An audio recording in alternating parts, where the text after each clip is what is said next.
Hi guys, and welcome back to part 2 of the load development series that I'm running. If you haven't watched part 1 but you'd like to, I'd put a link in the top right screen for you. You can click on that, have a look at that video, and once you're done, join us back for part 2. For the rest of you guys joining us for part 2 today, thanks for coming back. I hope that this helps. And in front of me on the table you can see here we've got various brands of powder available. So this video is going from the point that you've decided which powder you'd like to use, and we're going to go from there. As I said in part 1, I'm doing this for my Sarco 3006, and for that I've chosen Somchem's S365 as the powder that I'm going to be using. I have used this before, so I'm just sticking with my guns and going with it. I have powder available, and that's the main reason I'm going to stick with it. So where do we find the load data? Alright, so there's the old method. You get this fancy book at your reloading shop and you can go in here. I'll take a few pictures and put it at the bottom of the screen. It gives you all the information for whatever bullet tip you want to use for whichever powder you want to use. So although this is a very good way of doing it, it's also a very outdated way of doing it. The website's updated every now and again, much easier than the printed version is updated. You also get your international version if you're shooting bullets with an international brand of powder, that if you go in you can have a look at what they prescribe for whatever bullet. So what we're going to do for this stage on the Somchem, we're going to go onto the website and I'll show you where to find the load data on the bullet tip weight that you're going to use, and then we'll go from there. We'll join back here and I'll show you what we do with the data. So let's head to the computer screen and see what the website says about the S365 in my ballistic tip 165 grain bullet. All right, let's go. Okay guys, so you'll come to your browser and search Somchem. Let it take you to their homepage. On the homepage, gives you all the information about the powder, as well as this would do with any other powder you select, international or local. On the left-hand side over here, you have options on which data you would like. We're just going to use conventional data, and you see the list of calibers that they have available. For today, we're going to go 3006, and we're going to search. They do give you a warning and a disclaimer, which is nice to read. If you're going to be using this for the first time, I have been here, I have read it, so please guys, take your time to read through that. Accept the disclaimer, and you get to the information that we are looking for. So it says the rifle conventional data is for the 3006, and over here it gives you all the information with regards to standard loads and if you're going to be using what they told you. As mentioned in step 1, you could get the bullet oval or length from here, but we're doing it specifically for the Sarco 3006 that I've had on the table in step 1, and we are not going to look at this. Of course, when you change this, all of this speeds, velocities change as well, so keep in mind that this won't be an accurate number. All right, so I also have a 24-inch barrel, but we're looking for 365. So there you can see the different powders that you could use on the 3006 and a lot of options available.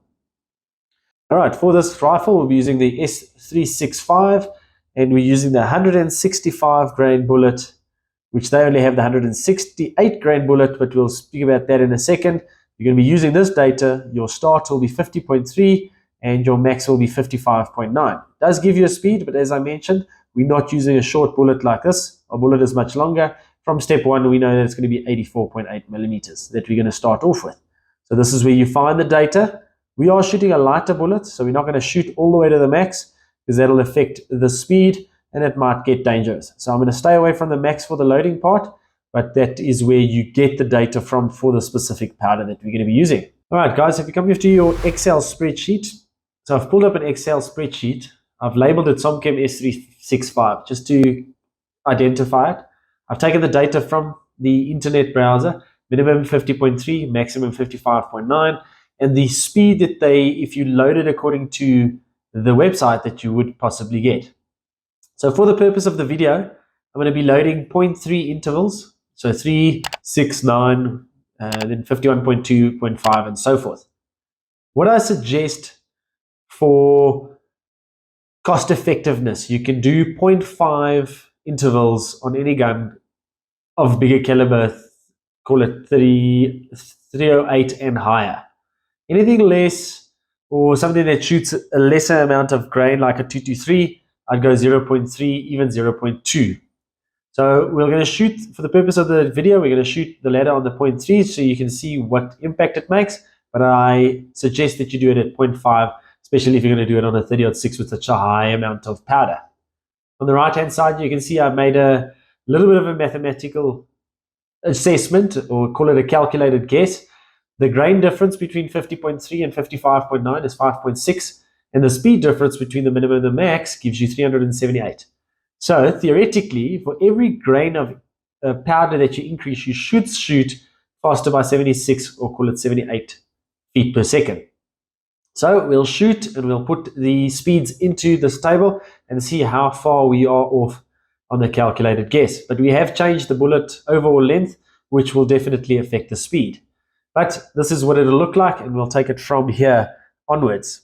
And there you go, guys. From which powder you're going to use, to where to find the data, and to take the data, to put it to use, and how to take it from there. So I suggest a 0.5 grain interval, as I mentioned before. You could do 0.3 for smaller calibers, and for larger calibers you could go to 0.6 as a maximum. The larger the interval sizes, the less or the harder it would be to analyze the data that you get from your shooting. Next step will be step number 3, to physically load the bullets and then actually go and shoot. And then later we'll do a target analysis to see what all of this load data and the shooting means. I hope you enjoyed step 2. If you want to see the further series, the further videos in this series, please subscribe to the channel. We appreciate the support, and we'll see you in step 3. Have a good day. Cheers.